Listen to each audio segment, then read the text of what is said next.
वो कहते हैं कि यौन इच्छा पाप है, लेकिन बताओ इसे बनाया किसने? क्या तुम अपनी मां के गर्भ में बैठे बैठे ठान कर आए थे कि मैं वासना लेकर जन्म लूंगा? अगर ये पाप है तो ये तुम्हारी गलती नहीं, फिर कसूर किसका है? अगर भगवान है तो उसी ने दी, तो सवाल उस पर होना चाहिए, तुम पर नहीं। पर मजा देखो, धर्मगुरु, पंडित, समाज सब तुम्हें दोषी ठहराते। वे कहते हैं कि इसे दबाओ, इसे छिपाओ, इसे मार डालो, और तुम भी मान लेते हो कि दोष तुम्हारा है। तुम्हारा मन अपराध बोध से भर जाता है। तुम सोचते हो मैं गिरा हुआ हूं, मैं पापी हूं, लेकिन मैं कहता हूं यहां तुम्हारी कोई गलती नहीं। ये ऊर्जा प्रकृति का वरदान है। यौन इच्छा तुम्हारे जीवन की धड़कन है। अगर इसे निकाल दो तो मनुष्य अस्तित्व ही खो जाएगा। तुम न होगे, प्रेम न होगा, जीवन न होगा। समझो, यही ऊर्जा जब अचेतन रहती है तो वासना बन जाती है, और जब जागरूकता से देखी जाती है तो यही ऊर्जा प्रेम और ध्यान में बदलती है। वासना तुम्हें गुलाम बनाती है, लेकिन जागरूकता वही शक्ति तुम्हें मुक्त कर देती है। पाप इच्छा में नहीं है, पाप तुम्हारी मूर्खता में है कि तुम उसे समझे बिना दबा रहे हो। तुम्हारी सारी मुसीबत वहीं से शुरू होती है जहां से तुम दबाना शुरू कर देते हो। जैसे ही कोई बच्चा जवान होता है, भीतर ऊर्जा उमड़ने लगती है। प्रकृति ने यह बाढ़ बहाई है ताकि जीवन आगे बढ़े, लेकिन समाज तुरंत आकर कहता है ये मत करो, वो मत सोचो, ये पाप है। अब बच्चा उलझ गया, ऊर्जा उभर रही है भीतर से और बाहर से डंडा बरस रहा है। तुम्हें लगता है कि दबाने से इच्छा मर जाएगी, लेकिन इच्छा मरती नहीं, बस रास्ता बदल लेती है।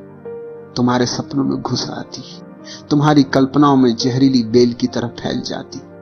तुम जितना दबाते हो उतना ही वह गहरी और हिंसक हो जाती। यही कारण है कि तुम बाहर से संत दिखते हो, भीतर से रोगी हो।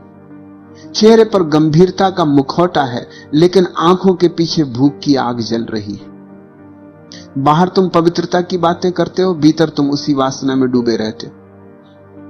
यह तुम्हारा दोहरापन है, यही तुम्हारी बीमारी है। तुम सोचते हो दबाने से तुम धार्मिक हो रहे हो, असल में तुम बीमार हो रहे हो, क्योंकि दबाने से ऊर्जा कभी खत्म नहीं होती, वो विकृति बन जाती। यही वजह है कि साधु भी रात में सपने देखते, पंडित मंदिर में पूजा करता है और भीतर औरत के बारे में सोचता है। ये पाखंड क्यों है? क्योंकि जड़ को दबा दिया गया है, और दबाने से जड़ और गहरी हो गई। तुम ये भूल गए हो कि ये इच्छा तुम्हारी दुश्मन नहीं, ये तुम्हारी शक्ति। प्रकृति ने तुम्हारे भीतर जो सबसे बड़ी ऊर्जा रखी है वही यौन ऊर्जा है। इसी से जीवन जन्म लेता है, इसी से प्रेम का फूल खिल सकता है, इसी से ध्यान का द्वार खुल सकता है। लेकिन तुम इसे गंदा मानकर जमीन के नीचे दबा देते हो, और फिर अचरज करते हो कि भीतर से बदबू क्यों आ रही।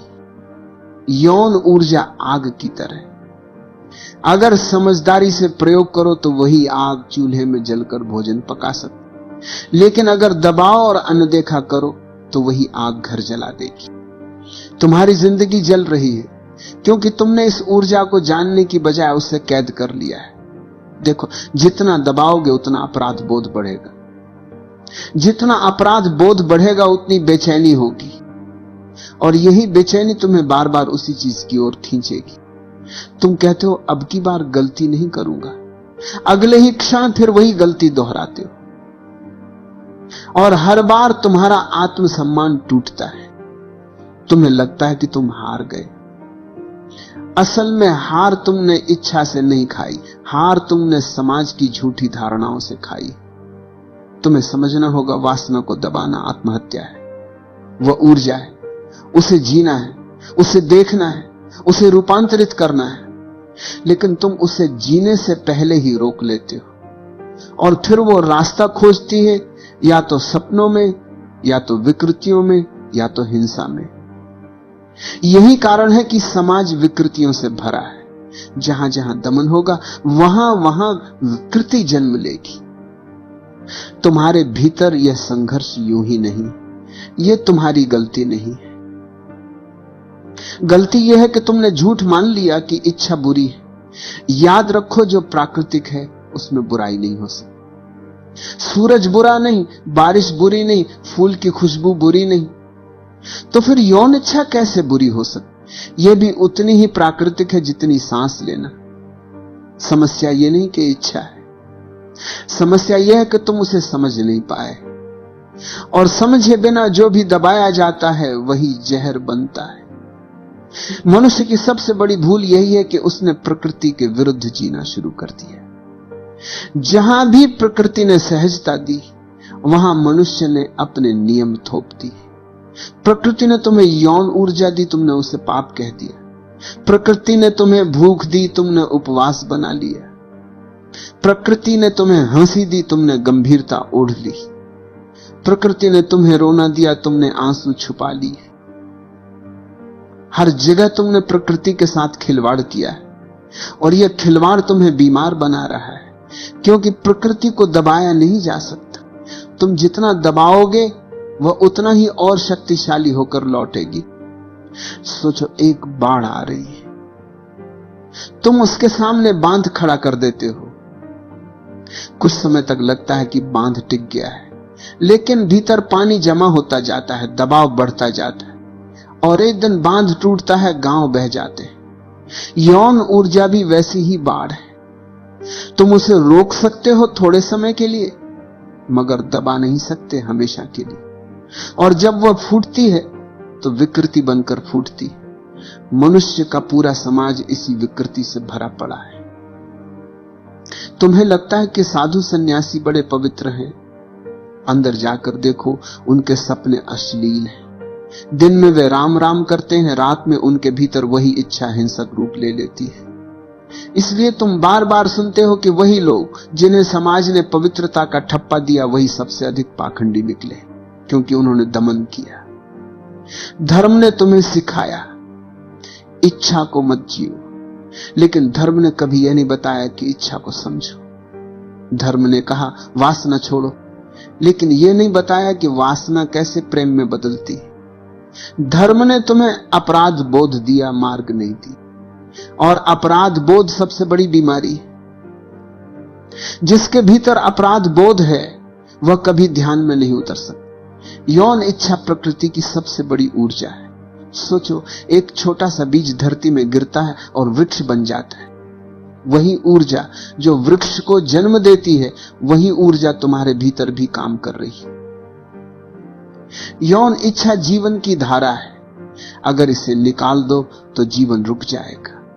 तुम्हारा शरीर, तुम्हारा रक्त, तुम्हारी धड़कनें सब उसी ऊर्जा से पोषित है। लेकिन समाज को डर था, अगर मनुष्य अपनी यौन ऊर्जा को समझ ले तो वह स्वतंत्र हो जाएगा, उसके भीतर विद्रोह पैदा होगा, वो गुलाम नहीं रहेगा। इसलिए समाज ने चालाकी की। उसने कहा इसे दबाओ, इसे पाप मानो, इसे छुपाओ, और तुम डर गए। तुमने सोचा अगर मैंने इसे स्वीकार किया तो नरक मिलेगा। इस डर ने तुम्हें कैदी बना दिया। लेकिन याद रखो, जिसे प्रकृति ने दिया है उसे दबाना असंभव है। हां, तुम उसे कुरूप बना सकते हो, तुम उसे जहर बना सकते हो, तुम उसे रोग बना सकते हो, लेकिन खत्म नहीं कर सकते।